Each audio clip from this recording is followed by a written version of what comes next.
Et pour clôturer ce PVP, tu vas nous annoncer, Thomas, un autre projet d'une classe folle. Là aussi, c'est une adaptation d'un roman, un véritable phénomène de l'édition francophone en 2024. En effet, c'est une IP qui a eu une espèce de saveur de l'évidence à la lecture. C'est un thriller qui s'arrête jamais, c'est un thriller où les personnages, on les rencontre et puis en fait on se rend compte qu'ils ne sont pas vraiment ce qu'ils sont. On s'est engagé avec un auteur fantastique qui a un succès international assez impressionnant. Et on est très heureux de pouvoir adapter en série cette œuvre, là encore, avec Alexia Laroche-Joubert et Frédéric Lusato. Il s'agit d'un Animal sauvage de Joël Dicker. Et mesdames et messieurs, merci d'accueillir Joël Dicker. Il est avec nous ce soir.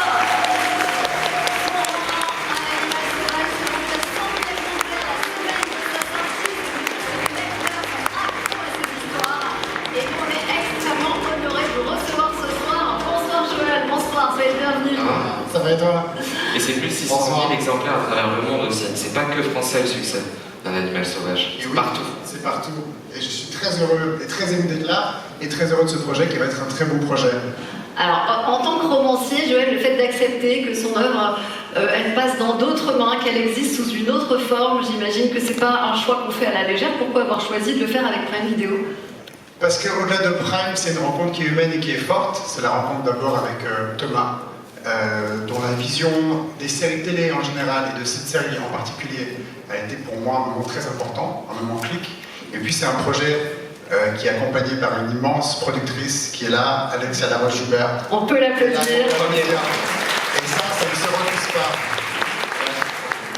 Et quel sera votre rôle alors dans cette adaptation? J'ai vu que vous seriez superviseur de l'écriture, ça consiste en quoi? Il a tous les rôles. Non, je crois qu'une adaptation d'un roman, pour que ça se passe bien, l'auteur ne doit pas écrire. On a deux auteurs qui sont formidables, qui sont Sophia Perry et Julien Kopgère.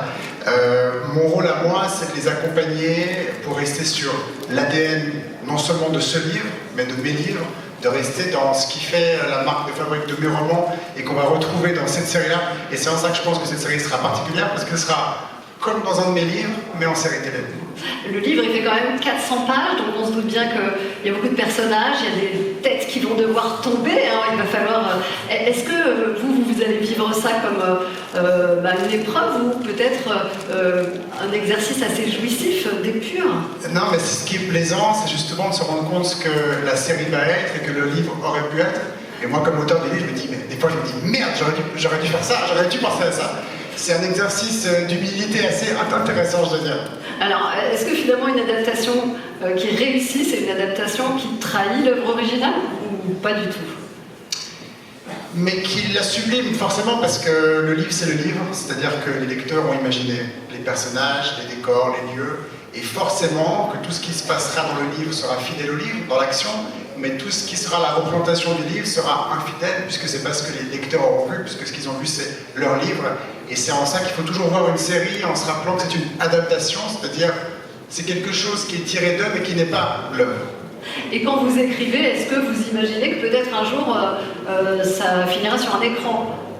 Non, non, jamais, mais parce que justement le plaisir que j'ai quand j'écris, c'est de passer la balle, de passer le livre à un lecteur qui va lui imaginer. Et il y a un tas de décisions à faire quand on le met à l'image, quand on le met en série télé, que je ne veux justement pas faire, que je n'ai pas faite. Et là, c'est ce qui donne aussi le petit côté différent de la série télé. Est-ce que vous aurez un regard sur le cast? Est-ce que j'aurai un regard sur le cast, Thomas? On est pressé, bien sûr. On travaille toujours en partenariat et en bonne intelligence. Bah, c'est ça qui est intéressant. Et est-ce que vous viendrez faire un petit tour sur le tournage quand même? J'y compte bien, évidemment. J'espère aussi que vous m'inviterez. Bon, merci beaucoup en tout cas. Ça sera le mot de la fin de ce